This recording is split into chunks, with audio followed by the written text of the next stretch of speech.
Oi gente, o vídeo de hoje é uma collab com a Ká Monteiro. Ela também é mamãe de um bebezinho de 2 meses e a gente vai compartilhar nossa experiência sobre a amamentação, tanto ela no canal dela como eu aqui no meu canal, e eu vou deixar o link do canal dela aqui embaixo na descrição. Então eu vou começar contando desde lá do hospital. Assim que o Ethan nasceu, eles já colocaram ele no meu peito, então foi automático, né? Todo bebê ele já tem o instinto de sugar o peito da mãe. Então ele foi sugando, só que nisso ele dormiu, ele ficou horas dormindo. Só que daí teve uma hora que ele acordou e ele já tava morrendo de fome. E aí eu não tinha leite, né? No caso, primeiro veio só o colostro. E o meu colostro eram gotas. E mesmo assim, eu tendo só gotas, as enfermeiras sempre que vinham no quarto trocar o Ethan, elas botavam o Ethan no meu peito pra estimular. Só que como o meu colostro era pouquíssimo, as enfermeiras me emprestaram uma bomba, vieram com uma bomba de tirar leite, pra eu estimular, né? Mesmo que saísse bem pouquinho, elas me emprestaram pra estimular. E é assim que eu fiquei sabendo que o colostro que saía eram gotas, porque eu tirava e eu até vou deixar a foto se eu achar. Se eu não colocar aqui é porque eu não achei a foto. Mas eu tirei uma foto do que saía, tipo, era pouquíssimo, era, sei lá, umas 3 gotinhas. Com essa bomba eu tinha que ficar tirando 15 minutos, né, o colostro. Então eu ficava lá 15 minutos sempre, mesmo não saindo nada, às vezes não saía nada. E mesmo assim eu tinha que ficar lá estimulando. Então aí a coisa foi piorando, porque o Ethan começou a ficar com fome e começou a chorar, tipo, chorar mesmo. Então aí eu tive que chamar uma enfermeira, né, e dizer pra ela, relatar o que estava acontecendo, que o Ethan começou a berrar de fome e eu não sabia o que fazer. E nisso, o Guilherme já não estava mais no hospital com a gente, ele já tinha vindo pra casa, porque só podia dormir uma pessoa no hospital, e a minha mãe estava lá comigo. Então era ele que traduzia. Imagina o perrengue que eu passei, porque eu não sabia inglês e eu tinha que tentar me comunicar com as enfermeiras em inglês e, sei lá, eu peguei o celular e comecei no Google Tradutor. E tentei, né, conversar com ela, tentei explicar o que estava acontecendo. Aí, então, graças a Deus, ela entendeu, muito simpática, todas as enfermeiras, assim, ó, não tenho do que reclamar, assim, nota 1000, sabe, pra elas. Porque elas tinham toda a paciência do mundo pra me ajudar. E aí ela perguntou se eu queria, se eu aceitava o leite materno de outra mãe ou se eu queria dar fórmula. Ambos o hospital fornecia. Como eu não queria da fórmula, eu queria evitar da fórmula, eu disse não, com certeza pode ser o leite de outra mãe. Aí ela veio com um documento, eu tive que assinar um documento dizendo que eu aceitava, né, o leite de outra mãe e tal. E elas vinham sempre que eu pedia, era só ligar. O telefone ficava do lado da minha cama e era só eu ligar e dizer para as enfermeiras, acho que eu falava breast milk, alguma coisa assim que eu falava, né, pra elas entenderem o que era, porque como já vai o número do quarto, elas já sabiam do que se tratava. Aí ela vinha com uma mamadeirinha bem pequenininha, assim, com bem pouquinho leite, que era só o que o Ethan precisava mesmo naquela hora.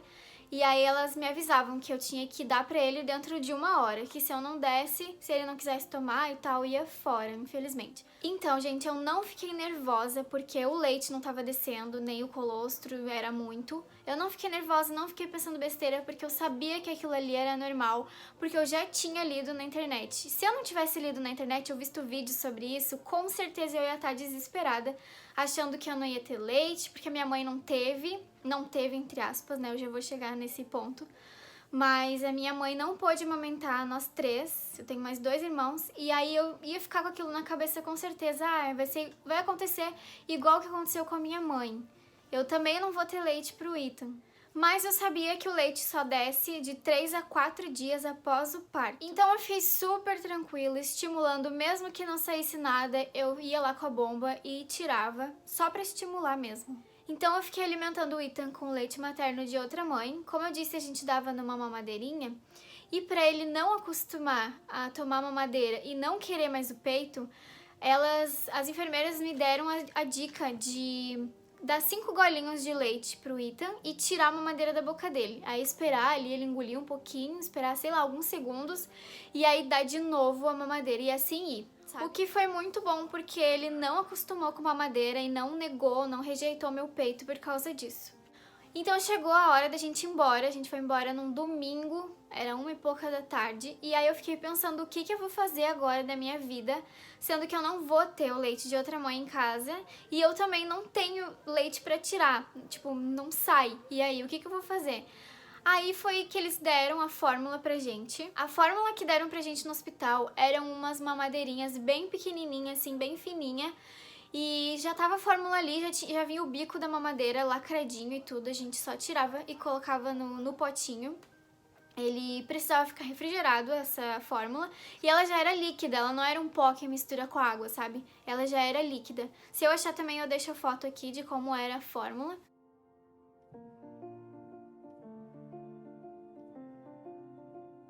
Bom, então quando a gente chegou em casa e eu precisava ainda dar leite pro Ethan, eu comecei a fazer assim.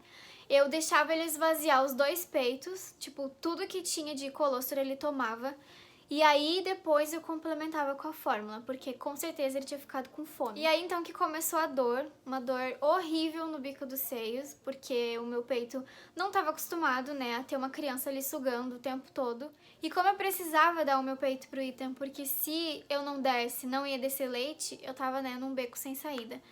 Então foi aí que uma amiga minha me deu uma dica de colocar o bico de silicone com a lanolina. Eu fui pegar a lanolina pra mostrar pra vocês, que é essa aqui, ó, que eu usei. E aí o Ethan me viu e começou a chorar. Então eu vou fazer o vídeo, continuar o vídeo aqui com ele no meu colo mesmo. Vamos ver se ele vai parar. Então pra lanolina não sair do meu peito, não pegar no meu sutiã e tal, e ficar mais tempo agindo, eu colocava o bico de silicone, único e exclusivamente pra isso. E depois também eu comecei a dar leite pra ele, né, comecei a dar o peito pra ele com o bico de silicone.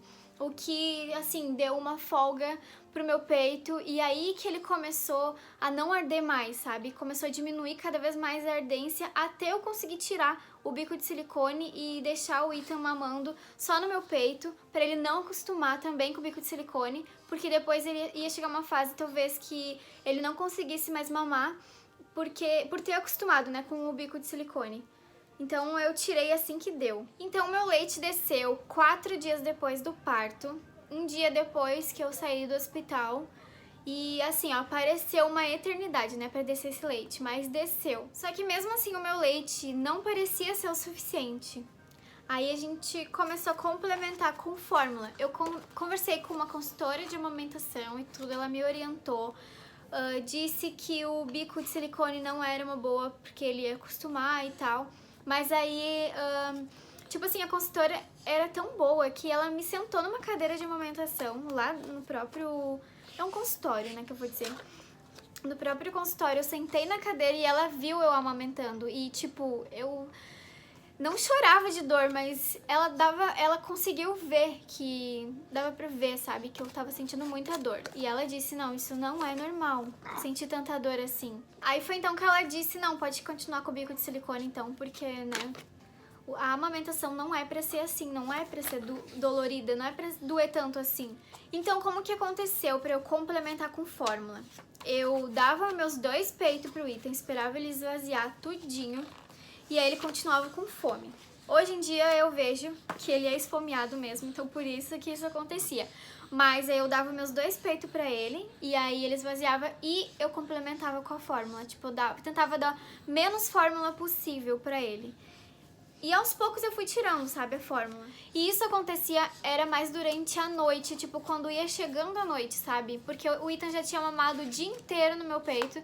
E aí que parecia que meu leite acabava, sabe? E aí então que eu tinha que complementar com a fórmula, principalmente para ele dormir. E essa mesma consultora de amamentação me emprestou uma bomba de tirar leite, aquelas automáticas. E no hospital eu cheguei a ganhar uma bomba de tirar leite. Eu saí de lá com uma bomba de tirar leite manual. Só que daí eu não me adaptei muito com ela e eu expliquei para a consultora de amamentação e ela disse: "Não, eu vou te emprestar então uma bomba que tu consegue tirar mais fácil".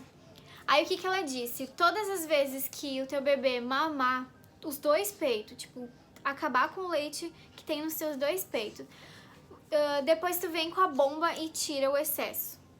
E aí foi isso que eu fui fazendo. Ficar 10 minutos tirando o excesso do leite. Mesmo que, tipo, em 2 minutos o meu leite tivesse acabado, eu continuava esses 10 minutos, porque aí o meu corpo ia entender que o Ethan que tava mamando e aí ia produzir mais leite, entendeu? Essa consultora de amamentação, ela queria a todo custo que eu não desse fórmula pro Ethan. Tipo, ela fez de tudo, ela me explicou, ela me orientou, ela me emprestou essa bomba e disse que não queria que o Ethan tomasse fórmula porque não era o ideal e tal. Que o ideal era, se eu tinha leite, era eu estimular para produzir mais leite. Então, eu não satisfeita com essa situação, comecei a procurar na internet, minha mãe me ajudou também. A gente começou a procurar o que fazer para produzir mais leite, o que eu poderia mudar nos meus hábitos, na minha alimentação e tal. E uma dessas coisas, dentre muitas outras, que eu posso fazer um vídeo só falando sobre isso, como aumentar a produção de leite, que a gente pode fazer para aumentar. Uma delas era me alimentar bem. Então, o que eu fiz? Eu comecei a comer muito, muito bem, tipo, sem me preocupar com o peso que eu ia ganhar. Porque o meu foco era o Ethan, sabe? Comecei a jantar, comer melhor e comecei a tomar muito mais água do que eu já tava tomando. Eu sabia que precisava tomar água e eu peguei e comecei a tomar mais água ainda. Eu sentava pra jantar e eu jantava com uma garrafinha de água do lado, tomava toda ela, depois eu tomava mais uma antes de dormir. Então, enquanto eu ia fazendo as outras coisas, eu ia tomando água nessa garrafinha e, tipo, sempre lembrando de tomar água durante o dia inteiro. Outra coisa que dizia também era dormir. Só que, assim, quem tem bebê pequeno, recém-nascido, sabe o quanto é difícil, né, a gente dormir. Mas o que eu fazia? Toda vez que o Ethan dormia, eu dormia junto. Porque o sono, ele também é muito importante pra produção de leite e, tipo, é uma coisa, assim, difícil, né? Porque a gente não tem como dormir porque a gente tem um recém-nascido, mas ao mesmo tempo a gente tem que dormir pra produzir leite. Então a dica é dormir sempre que o bebê dorme. Deixa as coisas de lado, as coisas na casa por enquanto, né? Porque se você quer focar no leite materno, no aleitamento materno, a gente às vezes tem que abrir mão de outras coisas. E claro, também tive ajuda da minha mãe, muita ajuda da minha mãe com os afazeres domésticos, então isso me ajudou muito. E toda vez que o Ethan dormia, eu dormia. Então, todas essas coisas que eu fui fazendo foram me ajudando muito até eu conseguir tirar a fórmula de vez do Ethan. Bom, meus peitos, eles ficaram enormes assim que desceu o leite. O meu leite vazava muito, principalmente de madrugada, vazava muito. Eu ficava com uma rodela gigante assim, ó, no colchão, né, no lençol. Porque vazava muito leite, tipo, produzia muito leite. Isso é porque o corpo ele ainda não sabe quanto que o bebê precisa. Então ele vai produzir horrores de leite. Aí depois ele vai se adequando, né, ao que o bebê precisa tomar. Então isso é uma coisa que a gente não tem que se assustar. Tipo assim, a gente tinha bastante leite, aí do nada começou a diminuir a produção. Não é porque, sei lá, tá acontecendo alguma coisa errada. É porque o corpo da gente tá acostumando com o que o bebê precisa. Então não se preocupem, tá? Vocês não estão fazendo nada de errado. É só o nosso corpo mesmo que tá se adaptando ainda ao bebê, a quantidade de leite que o bebê precisa exatamente. Eu amamentei o Ethan em livre demanda, isso foi uma das coisas que a consultora de amamentação também falou, pra eu dar em livre demanda, não ficar tipo, tal hora eu vou dar leite pra ele, vou dar peito até tal hora, tipo, com hora pra iniciar e hora pra terminar. Não, eu não fiz isso. Eu, tipo, não dei de 2 em 2 horas, de 1 em 1 hora. Eu dava sempre que o Ethan chorava de fome, sempre que ele pedia, eu dava peito pra ele. Isso é outra coisa também que ajuda na produção do leite. Gente, eu vi uma frase que eu não lembro onde que era, acho que até foi minha mãe que me mostrou, mas a frase dizia assim, ó, que o leite materno, ele não é estoque, ele é produção. Ou seja, sempre que o bebê estiver ali mamando, vai estar produzindo leite. E não, tipo, o certo não é ter um estoque, tá sempre com o peito lotado de leite. Não precisa se preocupar com isso, o leite ele vai produzir assim que o bebê começar a mamar. Então, para as mamães de primeira viagem, eu vou falar umas coisinhas, tá? A primeira coisa é, nunca deixe as pessoas falarem que o teu leite é fraco, porque isso não existe, leite fraco. O que existe é uma mulher que tenha um pouco menos de produção de leite, e o que a gente tem que fazer nessa situação quando dizem que o nosso leite é fraco é estimular, não adianta. Isso aconteceu com a minha mãe, né, que é isso que eu ia falar sobre ela. Falaram pra ela que ela não tinha leite, só que isso não existe, toda mãe tem leite. O que aconteceu é que ela não estimulou, ela não tinha orientação. E se eu não tivesse todas essas informações, também eu ia pensar que ia acontecer, né, o que aconteceu com a minha mãe, que eu simplesmente não tinha leite. só que isso não existe. Bom, gente, então é isso, o vídeo foi esse. Espero muito ajudar outras mães que tinham dúvidas assim como eu. E me sigam lá no Instagram, que é @brunamn, eu tô sempre postando coisas daqui dos Estados Unidos. O que não tiver aqui no YouTube vai ter lá no Instagram, vocês vão conseguir ver lá. E se inscrevam no canal e deixem um like pra me ajudar na divulgação. Um beijo, até os próximos vídeos e tchau!